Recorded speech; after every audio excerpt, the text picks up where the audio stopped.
Yeah, Dr. Kiz, this is what the lady does, and once you let me know what the color scheme is going to be on the car, I will see to the drag bar because all I'm going to need to know is what size wheels and what the color scheme is, and we will go from there, bro. But this is what she does with epoxy and paint. Amazing. Hey guys, it's review time. Been over enough bumps, hit enough trees, and enough concrete curbs to talk about it. Learned enough about them to be able to make some reasonably educated decisions. The Talion. I bought this car right around Thanksgiving. And the first thing I'm going to talk about, well, let me tell you what I'm not going to talk about. What I personally like or don't like. Okay. I'm just going to talk about what I found, what seemed to work, what didn't. First thing is you see is the body. Of all the cars I have, this is the flimsiest one. You know, and like everybody talk about, this stuff blows out. So I had put tape back here, and I had put tape here, and that was all I had on here. I did have an RPM bumper in the front, and that's all I had on the car originally. And I found out real fast that you can't protect plastic with more plastic. It just doesn't work. And it just didn't work for me. So that's that. The body is what it is. I may buy another one for when it's sitting on the shelf. I probably won't because that one's intact, so I'll be using it. But let's get to the car. There's lots of adjustability, bearing situation, steering, suspension, sway bars. You know, it's a great little platform. I think they sold people short with the narrowing of the chassis in the front as well as the rear, even though the rear is a little wider. And I say that because these shock braces, the number one reason for upgrading them is to stop these from bending. And you know, I don't know if it was a material aspect, but one thing I do know about CNC plate cutting is that when they cut these plates, they probably cut them out of a sheet that's about 6 foot wide, and they're spaced so that when they cut this plate, they're cutting out more than one plate when they make a cut. And they cut them all out, and it's a space issue and a material issue, and the bottom line, it's a money issue. For what it is, I think they should have left them a little bit wider. They would be less likely to bend, because if you're a basher, you're probably going to have to put the upgraded arms in here, because there's not enough meat on the bottom of this thing here and here to stop them from bending.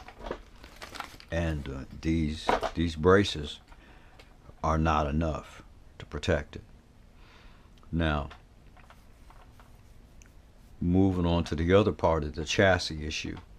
I had an RPM bumper up here, the big one that comes out, and you know, a lot of people put them on the crate, and it's got the big wide foot, and but it was plastic, and it got torn up, and I found myself adjusting these like, cause you know the way I drive, y'all seen me drive, I'm crazy, and so you know, these were taking a lot of hits, and I was watching that. And I didn't like that. And then the bumper got tore up, and you know, you could take it and bend it, and it would bend way back, you know, and no. So there was that. I made this plate in the front, and I had a piece of PEX going across the front, but it turned out I didn't need it. You know, for where I wanted it, so I remade it, and I'm going to put it back on here because it helps a lot. Now, the other thing about the way the chassis is set up, and that's this factory wheelie bar. You know, to me, this is a serious waste unless you're on grass. If you're not on grass, you know, you're gonna have a problem. Because for those of us who don't have access to the nice basher parks and stuff, most of us spend our time running around in the streets or in fields or in neighborhoods. With that said, when you pop 6S in here, and even 4S, depending on what pinion set you're running, when you hit the throttle, yeah, the car comes up on wheelie, but if you hit the throttle hard, you're not moving very fast at first. It does one of these numbers, and it's sliding along on the body. And mine did it, I think about the 4th time I did it, I just went, picked it up and came back in the house, and I made that. Because I got sick of this car flipping over. You know, it's got, you know, you spend the money for the wheelie bar, and, you know, them wing mounts, I think they're like 35, 40 bucks if you buy the upgrades, you know, to stop from breaking them, you know, but you're still going to tear the body up because it's just going to flip over, you know. So, I didn't like that. So, I made this. I got a bigger tire here instead of a little bitty hard tire, because on asphalt and even grass, that wheelie bars, you know, these little bitty tires, they ain't much. They make a lot of noise. They're hard. You know, people talk about bearings and the this and the that, and I can understand a lot of that. But you know what? This is going to last a whole lot longer than that. That don't even need to be there no more, because, you know, I bashed this when I was learning to bash. I did it without the wheelie bar to see how long it would take to break this off. And the second time it landed on this, it snapped the wing off, blew it through the holes. And the third time, it broke off the wing mounts. I'm like, okay, we done with that. So, you know, so now I've got an aluminum skid plate. It's a very light, flexible, and very strong alloy. I've got a skid plate in the back. I've got an adjustable wheelie bar in the back on a rubber tire that doesn't bounce when it comes in contact. It gives a little bit. I hope I got this damn thing right. I am so sick of this head thing, but, you know, until I set up one of my flight cameras on tripod, it is what it is. This gives a little bit, so when this car comes up, instead of it wanting to slide and do whatever, because I've seen guys, you know, the car's doing this with the little single drag bar thing going on. You know, this thing works as a drag bar or wheelie bar. All you gotta do is bend this down, and it's an instant drag bar.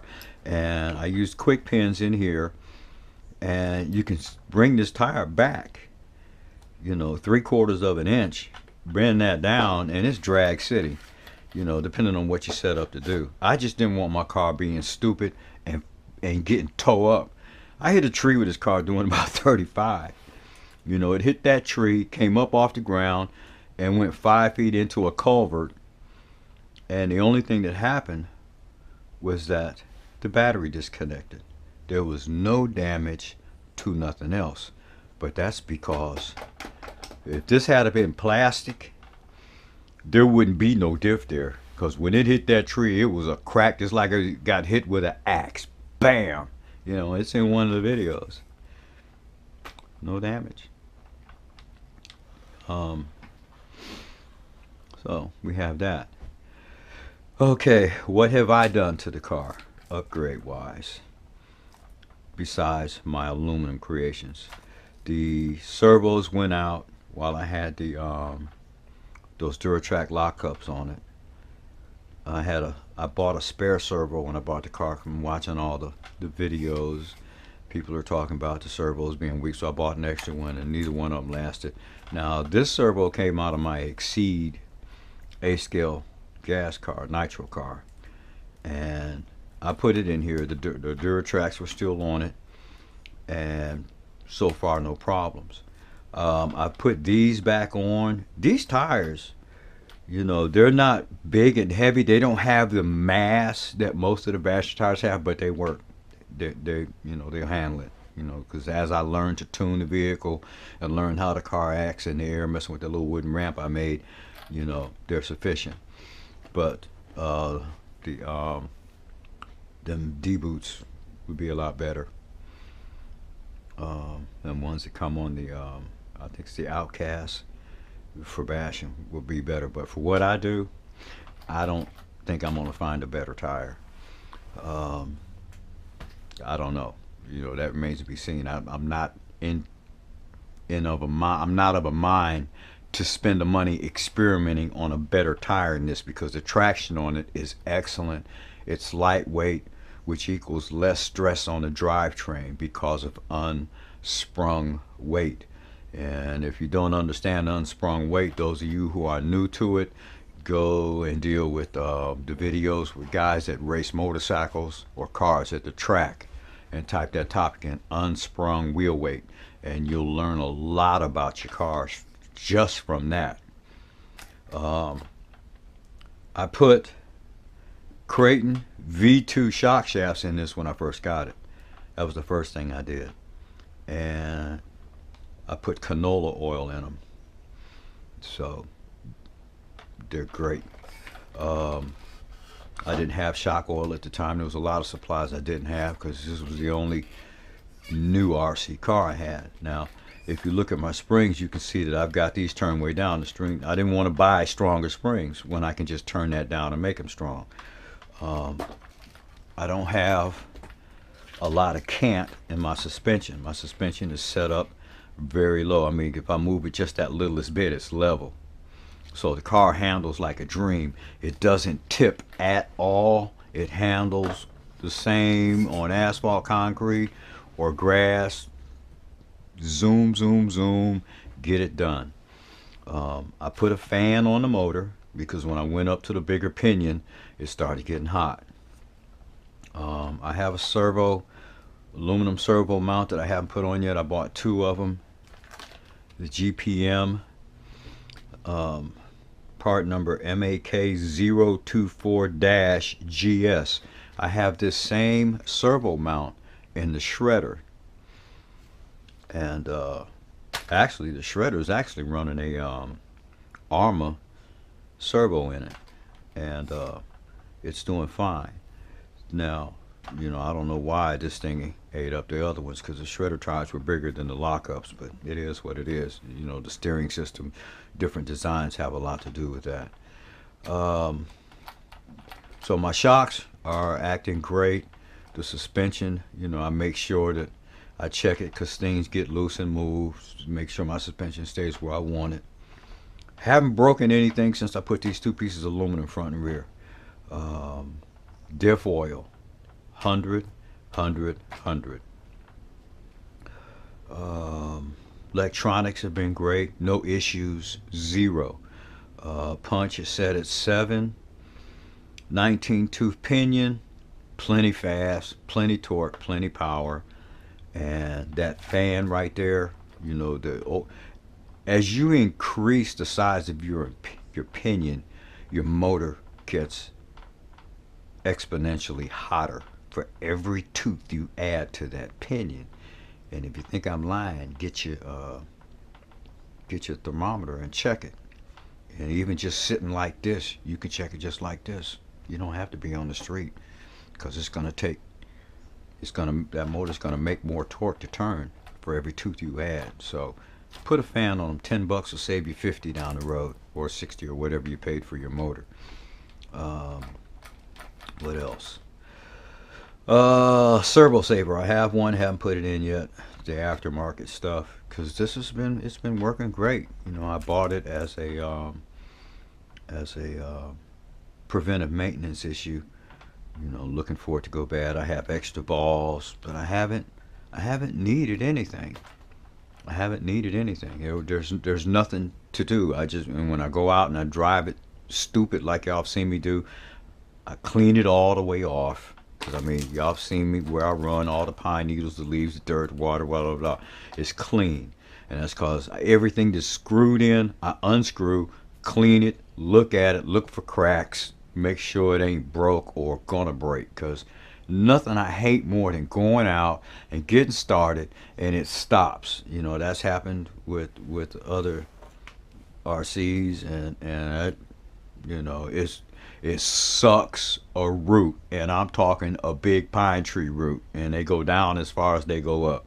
I don't like that. So Other thing, overall design of the car is excellent.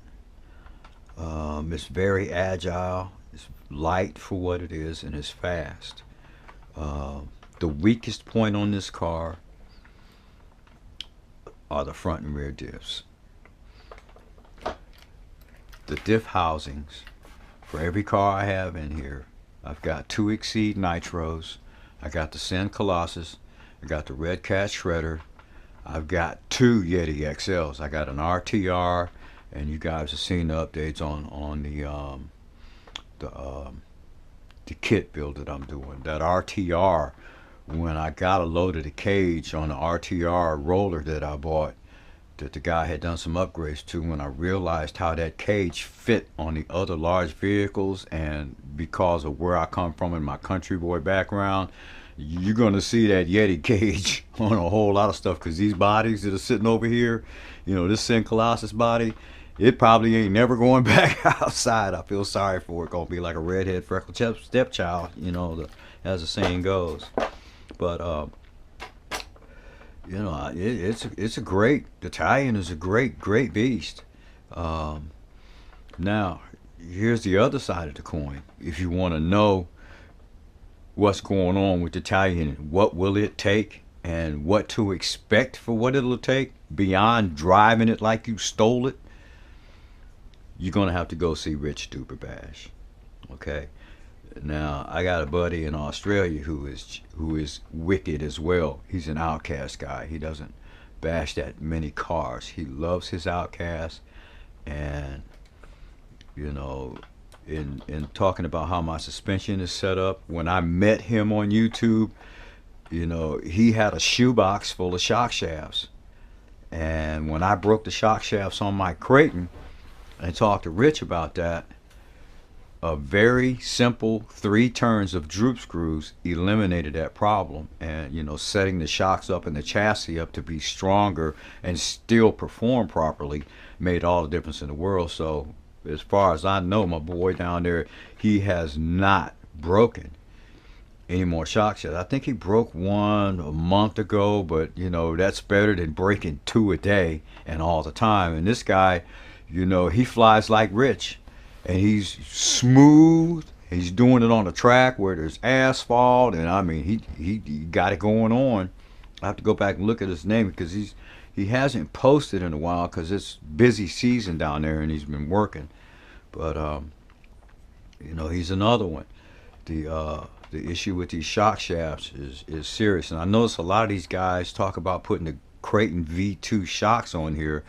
You know, I put the V2 shock shafts in the Talion shocks, and nothing, no issues. Still using the stock springs, stock towers, stock supports,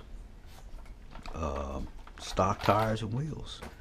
You know, I thought I needed them Duratrax lockups. I didn't. You know, T-Bone Racing and all them other cats that make all that other stuff, you know, that stuff is nice. If it works for you, fine. It didn't work for me. I don't like stuff that doesn't perform to a certain. If I spend some more money beyond the price of the car to protect something on the car, and that protection turns out to be minimal with the protector being destroyed, well, if I got to keep buying them, what's the purpose? So you know, I'd rather deal with the, you know, I don't know how much more weight it is. I haven't weighed it, but this alloy is not heavy. So that's that. No issues with the ESC overheating. I've got a fan on the Castle fan on the motor. No issues with that. No more issues with the servo. There's a lot of pros and cons about Arrma servos out there, which is why I brought more. But I haven't bought any more. They replaced the ones that went bad. I haven't used them yet. I'm going to put the aluminum frame on here. I'm going to put the absorber piece I had in here. I'm going to put it back on. And Miss Artist is in the house today. That's right. She got epoxy work to do. That's the lady who did the wheels on the those. Where they at? Where's some of her work at? That's a lady who did these. I think she spent like 4 hours a wheel. But these are going to Detroit, because I already know who's going to get these. Yeah, these are going on Papa Scoob's ride, because I know how that boy likes color. And for what he's doing on Papa Scoob, I don't know if he wants a dual wheel setup, but it's going to be like this. It's going to be like this. It might not be this large, but it's going to be like this. It's going to be the bomb. Going to be something can't get nowhere else. That's right, Dr. Kiz. I'm talking about you, baby. Big shouts. Big shouts. Appreciate you. Any son that honors his father. You know, your daddy ain't got to be rich. You just have to know that he loves you. That's all. You know, and even then, if he had one, and if he was 10% dad and 90% fool, if any part of him was a dad, you know, all you gotta do is go look in the mirror and ask you, who are you? You know, if you don't have any integrity in your conscience, you don't have a conscience at all. So, Kiz, I'm with you, baby. This is the least we gonna do for your dad, man. So, you know, when you say prayers and talk to Scoob, let him know your partner down south is on the roll. All right, back to the towel. Tires, they work great. They're not heavy. They're actually light. I picked up something that I talk about in other videos, which is the footprint. The Talion, they call it a buggy, or I mean a truggy, but based on the body, it's a buggy with a cap on it. Okay, these are gonna change all that. See, because when I changed those tires on this, I was trying to widen the stance. Well, I increased a lot of unsprung weight, and thank God I got rid of stuff before I start tearing up stuff. I'm gonna put these puppies on here, and that's gonna stretch it out an inch on either side, and we're gonna be stupid then. And I don't know if you can see it, but the Talion actually looks to be, I need to measure that and check that, because it looks to be wider in the front than it is in the back. Maybe it's just appearances. With these tires, I got 15 1/4, 16. It is wider in the front than it is in the back. So it's gonna get stretched out, because I'm gonna put these on, because I love this car. Okay, being that I've gotten used to what it does for what I want it to do. I know every little bitty thing I need to do to this car to make it bomb-proof, bulletproof, and stupid fast. Well, it's already stupid fast. I mean, there ain't a whole lot of places I can drive this thing with the throttle wide open and have room enough to go for longer than 10 seconds other than doing a speed run, which I ain't into. So I'm loving it. Well made, well made. But once again, the weak point, the diffs. Of all the cars in here, the thinnest, smallest, less protected differential of any car in here, 2 Exceed Nitros, a 110 and a 1/8, Red Cat Shredder, Sin Colossus, 2 Yeti XLs. The weakest diffs in here belong to the Talion. And it's not the differentials themselves, it's the housings. So, you know, they make metal ones, and, you know, if there's an upgrade that I'll do out of spite because it's a metal upgrade, it'll be that. You know, but that's down the road, because like I said, what I'm doing right now, unless I hit something trying to do a speed run and shatter it, you know, I'm not gonna mess with it, because it's not broke. Fixing things that ain't broke cause problems. You know, when you do a lot of upgrades to a car before you find out where the car's weak points are, you might create weak points not knowing it. So that's a little shaky. But those are race driver habits, because upgrades and maintenance is expensive. And while this, excuse me, while this is just an RC car, where I come from, you know, it's like, let me give you an example. I got a pickup truck outside. It's a white Chevy Silverado. I bought it brand new in 2008. I drove it home from the dealer. I put a ladder rack on it and a toolbox on it. Now it had the Series O small block V8 in it. 335 horse small block V8 in a work truck. Okay, not the long bed. Okay, it's what's 5.5, 6 foot bed, 4-wheel drive. You know, it'll smoke the tires in 2-wheel drive or 4-wheel drive before it got up to 200,000 miles and the motor finally started acting stupid and I yanked it out. Now, I took that engine block and I stripped it and I took the block and the heads to Hill's machine and he punched the block for me and he sleeved every cylinder. And then we punched those sleeves to 40 over. We line bored the crank housing. And we made the crank journals 30 over. So it's got large journal crank. Now, it's got heuritic flat top pistons, which give me a prime based on the angle and the head work. I'm running just a little over 10.5 to 1 compression. I'm running trick flow heads on it. And I ported the heads myself. I did my own port work. I ported the heads. It's got the cathedral